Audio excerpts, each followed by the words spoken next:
Hello there, everyone, and welcome to a long awaited playthrough. I am the Duckman, and after must have been about a year of waiting, I am finally playing Castlevania.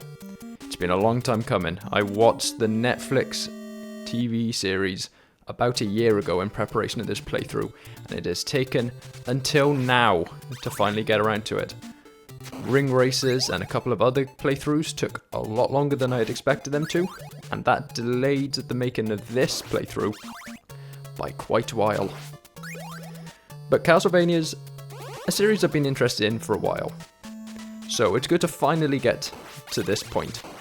Now, if you are unaware of the series, then effectively what's going on here is that we are Simon Belmont, the current member of the Belmont clan, and we are here to stop Dracula, who has been resurrected by dark forces, cultists, in a dark, unholy ritual, and we are here to basically to stop him.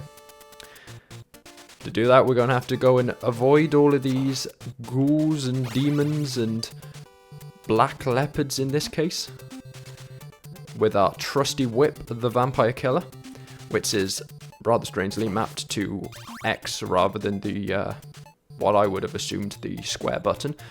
Square button is instead for jump, which is a bit of a weird thing to get used to, so if you're seeing me randomly jump or randomly whip when I should be, really doing one or the other, then you know what's going on. It's just getting thrown off by how the game works. Right, come on, ghouls. Need to get out of the way.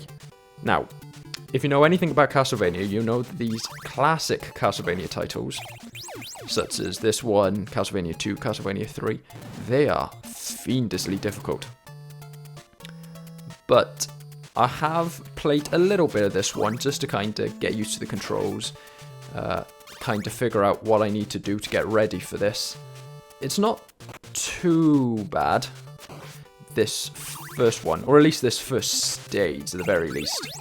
Hasn't been too bad so far. But then I have played the Japanese version mainly, just to get used to things, and that one is apparently a little easier. It makes some changes. So perhaps it's not the best example to use. I want to get out of these ways. In case you're wondering, the reason we're collecting hearts, that is to power up our secondary weapon, which, if you look up in the top corner, is currently holy water. We want to collect that because it's going to be very useful in just a moment. We make it our way up our stairs, destroy those bats before they can get to us.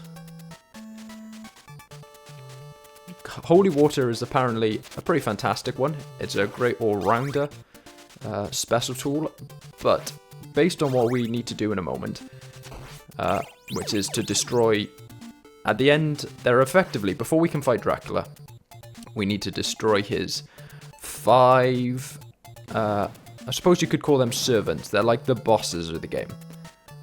And the first one that we're going to face is the giant bat. So the holy water is great because it is it deals a lot of damage.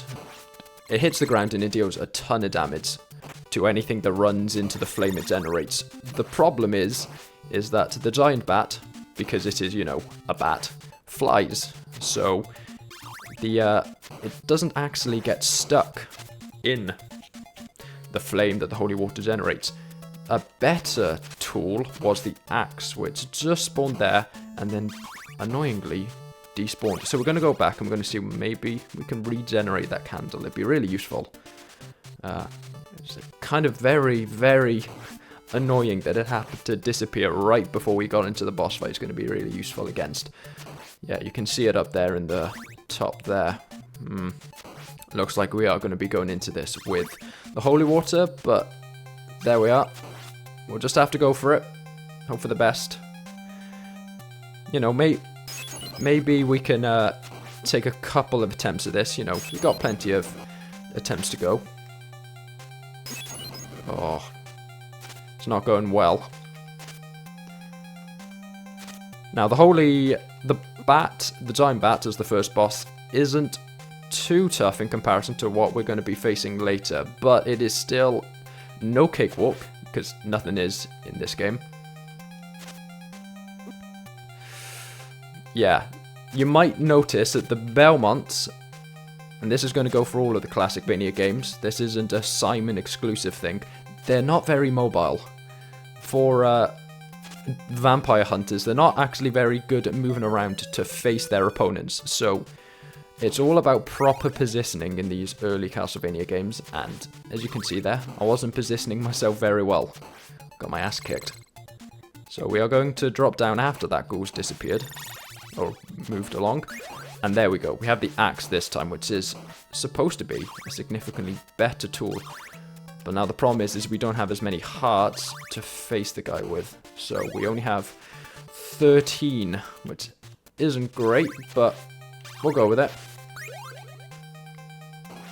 As you can see there, we've got 2 hits in, another 2 hits. Don't want to climb the stairs, that's going to basically stun lock us. Axe again, axe again. Oh. Try to dodge out the way, but it didn't quite work. There we go. If we got him, we have.